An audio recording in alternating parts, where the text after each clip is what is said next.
वारीच्या वाटेवर अनेक व्यक्ती या ठिकाणी भेटत असतात। धर्म, पंथ, जात, रंगभेद विसरून हा वारकरी हरिनामाच्या गजरामध्ये पंढरीकडे प्रस्थान करतो। पंढरी जेव्हा त्याच्या जवळ येते, पंढरीत तो जेव्हा पोहोचतो, तेव्हा त्याच्या नयनांमध्ये अश्रू असतात। आपल्यासोबत 70 वर्षाचे वृद्ध वारकरी आहेत। काय कितवी त्यांची वारी आहे, काय त्यांना या वारीमध्ये अनुभव आला, गेल्या 25 वर्षापासून सतत एकच ध्यास घेऊन पंढरीच्या दिशेने का मार्गस्थ होत आहेत, का चालतायत, या सर्वांची उत्तरं देण्यासोबत आपल्यासोबत हे वारकरी आहेत। काय सांगाल बाबा, कितवी वारी आहे, कशा पद्धतीने वारी सुरू झाली, काय काय अनुभव आले?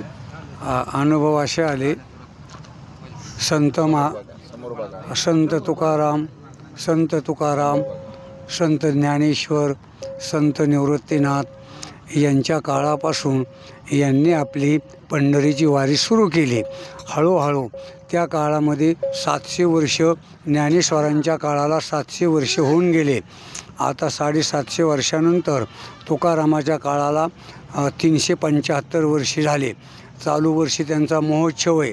प्रत्येक गावोगावी अखंड हरिनाम सप्ताह तुकाराम महाराजांच्या उत्सवानिमित्त काहीतरी बरेच 4-2 गावं, 10-5 गावं मिळून ते जाऊ द्या, तुमची वारी कितवी, कशी सुरू झाली, तुमच्या वारीबद्दल बोला। आणि वारी मग त्यानंतर संतांच्या पाठीमागं हळूहळू आणि आपण संत ज्या मार्गाने गेले त्या मार्गाने आपण आनंद मिळवण्यासाठी की नामस्मरण आपल्या हृदयामध्ये आपल्यात काही परिणाम व्हावं, आपल्यात काही नामचिंतनाने हृदय पवित्र व्हावं, या कारणास्तव या पंढरीच्या वारीचा आनंद मिळावा।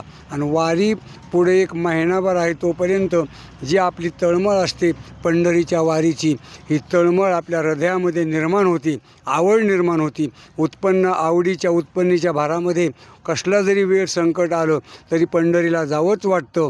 अशी आठवण या पंढरीच्या पांडुरंगाने सर्व आपल्या वारकरी मंडळाला असाच आनंद देतो। काय अनुभव आले तुम्हाला वारीमध्ये आजपर्यंत वारीमध्ये अनुभव असे आलेले आहेत की काय जी आपल्या अंतःकरणामध्ये जी इच्छा होत्या त्या पंढरीच्या पांडुरंगानं आपल्या पूर्ण केल्या, असाही अनुभव आपल्याला काही प्राप्त होतो।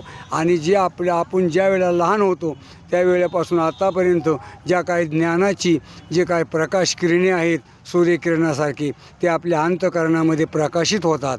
त्याच्यापासून आपल्याला ज्ञान मिळतं, त्याचा जो आनंद नामरूपी आनंद मिळतो, हीच वारीची प्राणप्रतिष्ठा शेवटची विनंती आहे।